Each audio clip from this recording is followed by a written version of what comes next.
হইলেও জানতে হবে, আলেমের কাছে প্রাইভেট পয়রা হইলেও জানতে হবে, বই কিতাব পয়রা বাড়িতে হইলেও জানতে হবে। জানা ছাড়া কোনো উপায় নাই।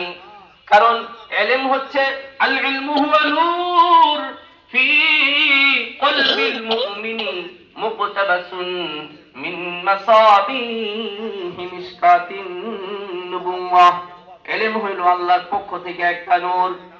যতদিন পর্যন্ত ইলম আপনি অর্জন না করবেন, যতদিন পর্যন্ত আপনার ইলম অর্জন না হবে, আপনি না শিখবেন, ততদিন পর্যন্ত কুফুরের অন্ধকার আপনার ভিতর থেকে বের হবে না। বের হবে। কুফরের অন্ধকার বের করতে হলে, নিফাকের অন্ধকার বের করতে হলে কোরআন এবং সুন্নাহর নূরকে ভিতরে প্রবেশ করাইতে হবে। নাইলে কোনো গতি নাই, কোনো পথ নাই। এতদিনের সেজদা সব বরবাদ।